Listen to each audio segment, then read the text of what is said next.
Thank you very much. We'd now like to take questions. If you have any questions, please raise your hand. Yes, we'd like to turn to the gentleman in the middle of the room, and please wait for the microphone. Thank you. Thank you, Merrill Lynch. Kinoshita is my name. Just one question. I'd like to ask Mr. Nakagawa, the president of NTT Urban Development. Now there's a takeover TOB that is now being pursued. So to the extent possible, can you comment on the following? You are a listed subsidiary firm. You have a history as a listed subsidiary firm. And if the TOB is successful, then you will be converted into 100% wholly owned subsidiary firm. What will be the major difference between the two structures? And what differences do you envision after you become a delisted, wholly owned subsidiary firm? Well, thank you. When it comes to the business itself, the NTT Urban Development, of course, is a listed company, and we've been able to pursue independent management to date. And we would acquire buildings from the marketplace, we would acquire properties, and then we redevelop. So I think we have already accumulated such experience. We've been able to nurture such talent already. So it could be said that as a developer, we have been able to cover a wide area of the domains to be covered by a developer. On the other hand, as was mentioned by Mr. Sawada earlier, how do you leverage entity assets? And how do you translate that into urban development and urban solutions? And how do you heighten and add value to that? That, I believe, is another perspective as an NTT group. As far as we're concerned, we are a member of the NTT group. We are the only developer, if you will, in the NTT group. So what is important is that we take responsibility in pursuing this particular business domain. That is a very strong intent on our part. And so CRE. It is a time-consuming process. It could span over several places, and we've tried to narrow down several locations, but it has spanned over several years. We now have a concrete concept. For example, Hiroshi Nakagawa Otemachi. And also Tenjin is another example, but the concept is there. And now, from this point onwards, we are going to embark on the implementation phase as far as CRE is concerned. So therefore, when you implement this, what is the form for this implementation? The best solution is for the entity group as a whole to tackle this. So NTT Urban Development will be the main entity in pursuing development, but it's important the entity group as a whole exert its total strength and power to create a very good, to offer very good urban solutions. So that being the case, I believe that the structure, I believe this new structure is about to emerge. So I think it simply means that we're embarking on the next step. So it is an initiative for us to pursue to the next stage. And so development that we have pursued in the marketplace, that will not change. And this is something we'd like to pursue going forward as well. Thank you very much for that. Yes, any other question? Yes. Please, the person over there. Yes. And the person in the first row from the front, please. Yeah, a little more to the front. Yes. From Nomura Securities and Fukushima, responsible real estate sector. And NTT Group has all these assets and also the idle assets with the lower book value. And then you have so many of those assets in stock. And so with the reorganization this time, and then with this, you are to really increase the value of those assets owned. I think that is how we should understand this move. And also in terms of the profit generation, capital gains with the sales of the assets, and also with the development, and we are really income gain from the steady income stream and from the rental income, and also the asset and property management, facility management, and the income coming from all this. Can you give us kind of the breakdown of those different profit sources? And also NTT Group does own a lot of the assets. And going forward, do you intend to increase the asset you own, or are you going to decrease the asset? How are you really going to do this the ownership, to address the ownership of your assets? Well, we are continuing on with the development, and in order to do so, not just owning the assets, but we really have to have the effective asset turnover, and that's definitely what we would like to pursue going forward. However, the NTT Group's asset, and what that would be with subject to the development, how we are really going to really build something out of those the assets we own, and are we going to just develop or sell them?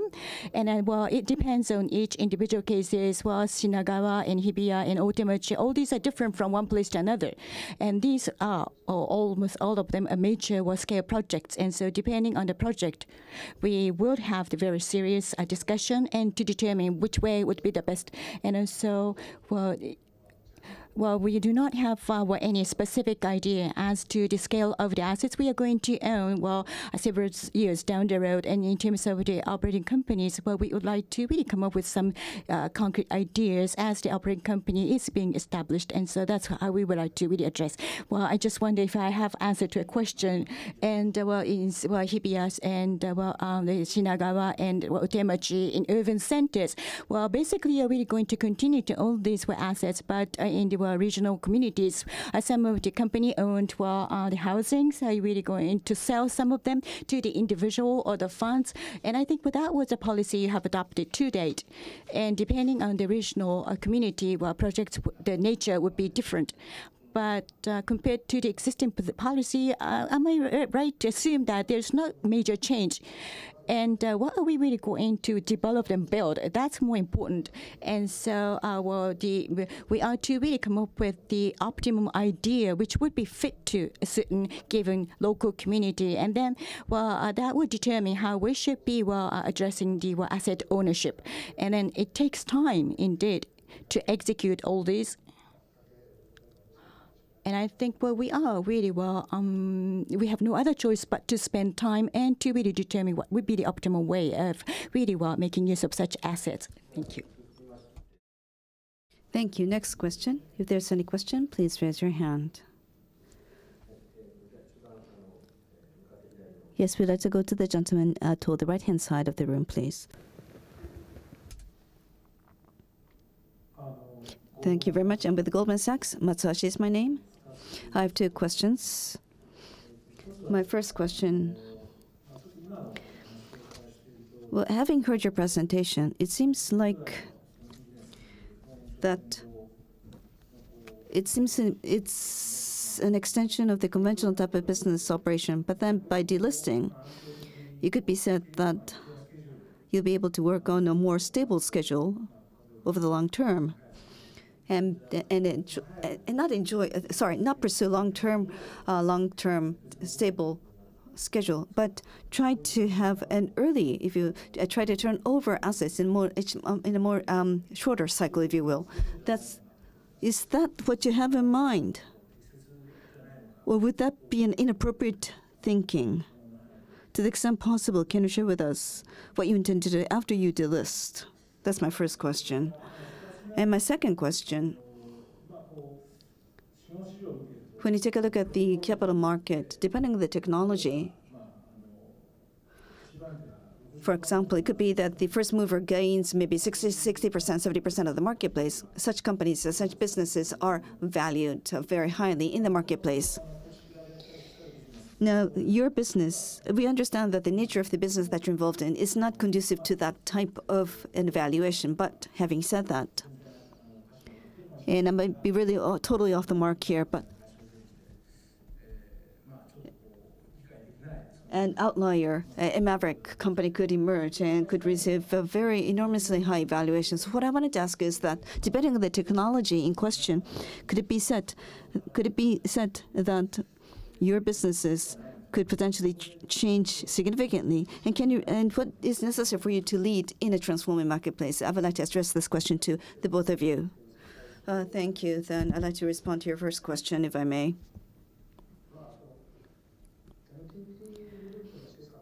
So how does one further, how shall I put it, leverage the assets that we have at NTT Group? How do you elevate the value of those assets? One methodology is to pursue the takeover and to be delisted and support and promote NTT Group asset development as one member of the NTT Group. So I believe one sense of this particular, if you will, transaction is to accelerate the pace of this development. So what is going to what will be the outcome? Again, it depends on what type of assets you create and what type of location. But what will be the outcome of this whole approach and endeavor? It's a mixed bag. It's going to be a mixed bag. So therefore, it's not. So we are not. Naturally, we're going to envision the possibility of a quick turnover and gaining cash. On the other hand, though, we could also pursue a methodology of staying over the long term with the customer to suit their requirements. So we cannot deny those possibilities. So that's how we want to pursue. Now, when it comes to new technology and also new type of, if you will, businesses that could emerge, and how does one, if you will, partner and work with those new type of new technologies? Real estate development, which is involved in local communities, it really depends. It has to be considered together with potential users of the finished product. For example, what functions are going to be located in which locations? Depending on that, you're going to have many different challenges and many potential partners who will partner with us to create something new. So that type of new business model could emerge. As far as development itself is concerned, yeah, I'm sure that Mr. Ichihoshi will mention, and we'll talk about this later on, but as far as development per se is concerned, how does one assess the finished product, the finished local, the urban setting? How will that be perceived by the members of the corporate community as well as by the members of the regional communities? We need to make sure that we create and we have pursue urban development that will be accepted by all the stakeholders. That is our job, and I believe that is the mission on the part of NTT Group. Well, in principle, people who actually live and work in the urban, in that developed urban setting, is it comfortable? Can we create something that is really comfortable for the people who work and live there? That is something that we need to consider. So we use AI, IoT. We utilize a lot of different technologies in our development process already. And there are many that could be leveraged. For example, analysis of the flow of people, image analysis is another case in point, and also mobility and autonomous drive. There are a lot of potential technologies that could be utilized and leveraged. And we hope that we'll be able to create an urban, we'll be able to pursue urban development that is indeed comfortable for all the people who live and work there. Now, in relation to HVAC, air conditioning, we have this more. We are using AI, IoT. We are saving power and energy by pursuing AI-based air conditioning. And also, when it comes to earthquake, countermeasures against earthquake, we offer monitoring and also control. We are using AI for that purpose. At the same time, though,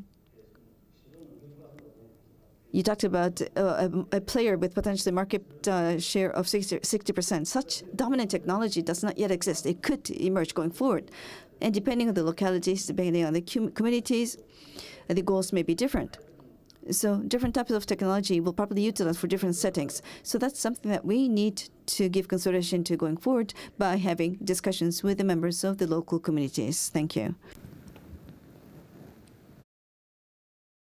Thank you. Any other questions from the floor? If not, we would like to conclude the Q&A session here. And thank you to presidents. Thank you.